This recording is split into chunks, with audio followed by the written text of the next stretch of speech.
Bonjour les CM1, aujourd'hui vous aviez l'activité Je cherche, page 90 à effectuer sur le thème de la division avec des mots importants qui étaient dans la leçon, donc j'espère que vous avez relu la leçon si jamais vous ne vous souveniez pas de ces mots.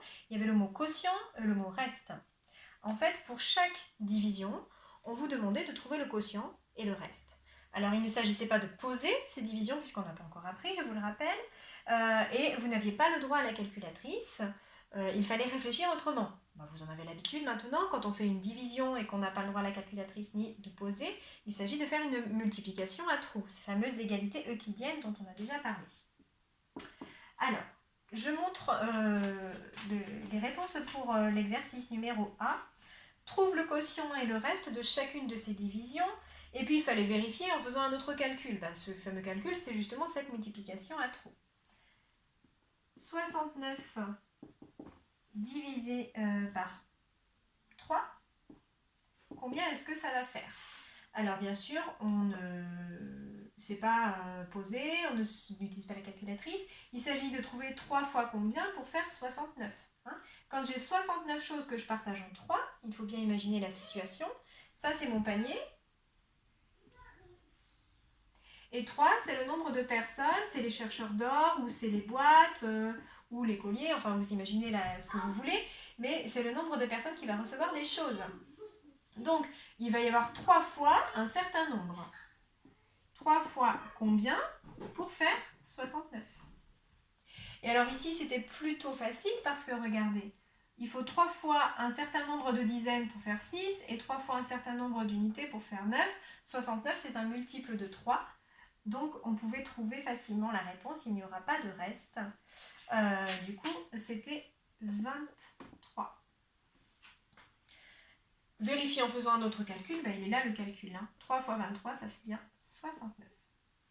Donc le résultat de 69 divisé par 3, c'est 23.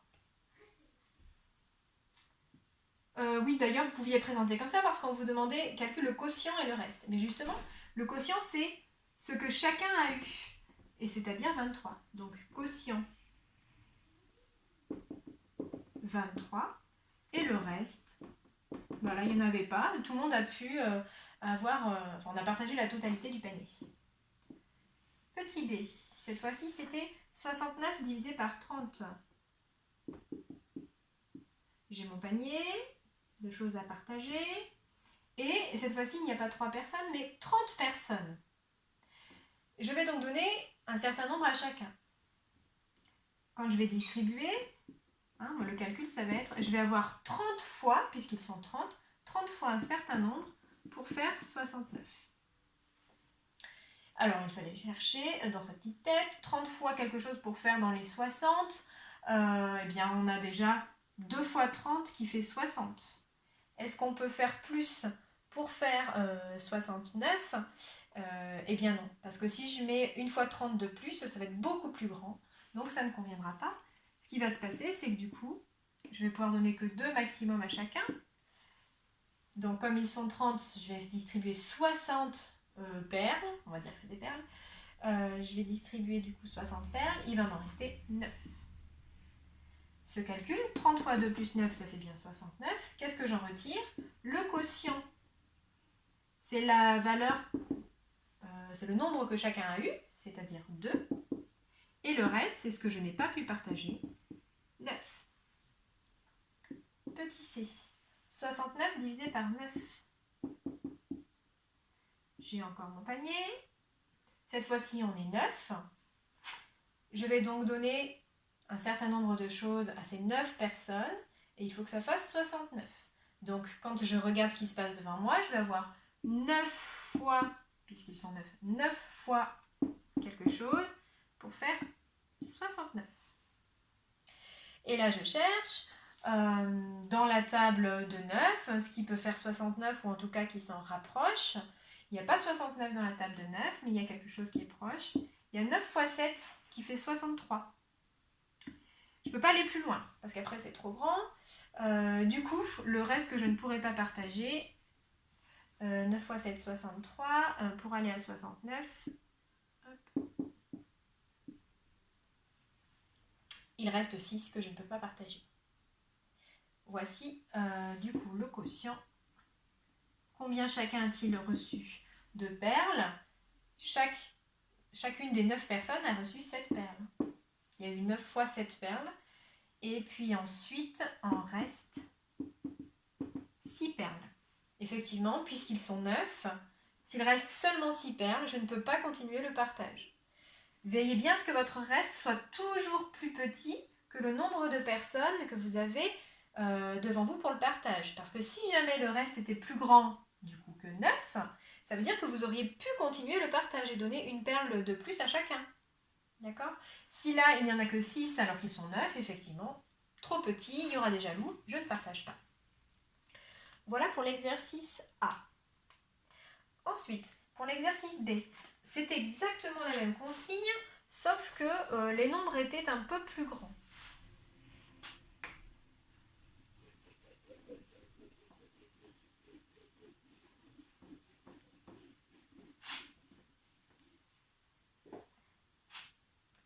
Alors, 245 divisé par 10. Quel va être le quotient? Quel va être le reste? Si je partage par 10, ça veut dire que je cherche 10 fois combien plus quelque chose pour faire 245. Dans 245, il y a combien de paquets de 10? Il y a combien de dizaines? Il y en a 24. 10 fois 24, ça fait 240. Il va rester 5 tout seul. Donc le quotient, c'était 24 et le reste, 5.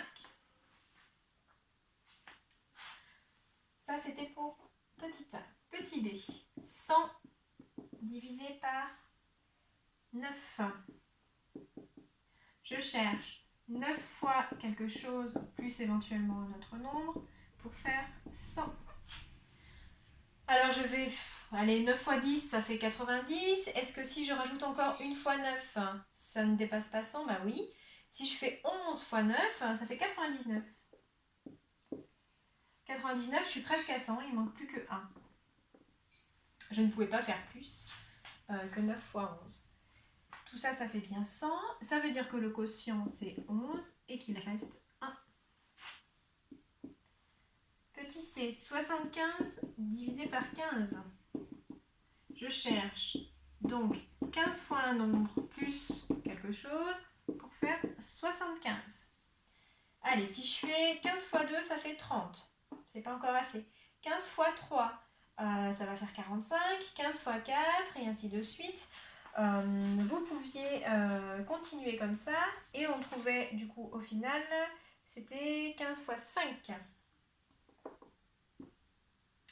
15 fois 5, cela fait exactement 75, donc il n'y avait pas de reste. Alors on peut écrire plus 0 ou rien du tout. S'il n'y a rien du tout, on n'est d'ailleurs pas obligé de mettre les parenthèses.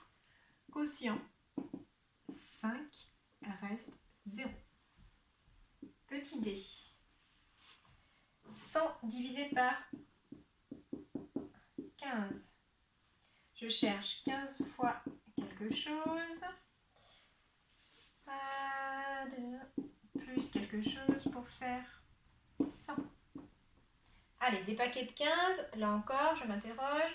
Je peux regarder là où j'en étais déjà. 15 fois 5, ça fait déjà 75, donc je sais que c'est plus grand que 5, ce que je cherche.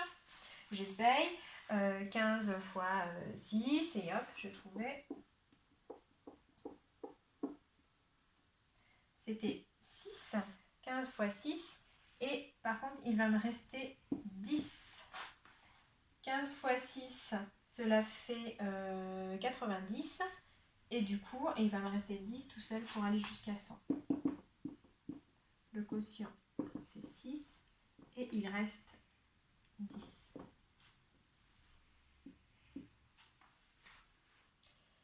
Pour le E, 52 divisé par 4. Cela veut dire que je cherche 4 fois combien, plus éventuellement quelque chose pour faire 52.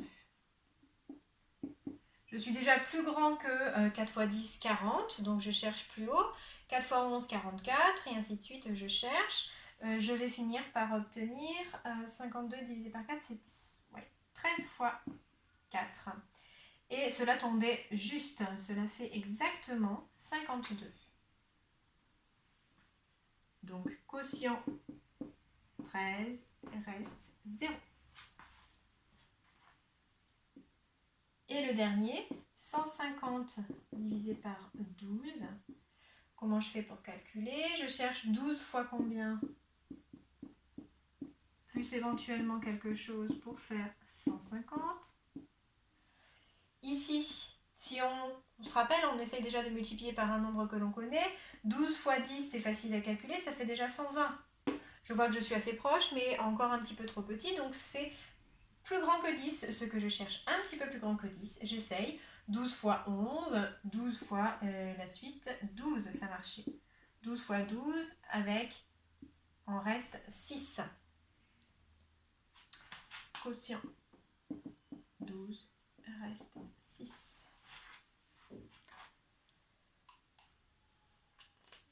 Voilà pour l'exercice B de l'activité Je cherche. L'idée ici, c'était de remobiliser ces multiplications à trous et de se rappeler de ce qu'était le quotient. Le mot quotient, le mot reste. Dans les autres exercices, on va vous le redemander maintenant. Donc petit à petit, vous allez voir apparaître le signe divisé. Vous ne calculez pas encore avec la touche divisé, hein, vous ne posez pas, on fait bien toujours des multiplications à trous, mais voilà, on utilise le mot quotient et on utilise le mot reste, qui seront utilisés aussi plus tard dans la division posée. Donc il faudra bien les connaître. Allez, bon courage pour la suite, à bientôt.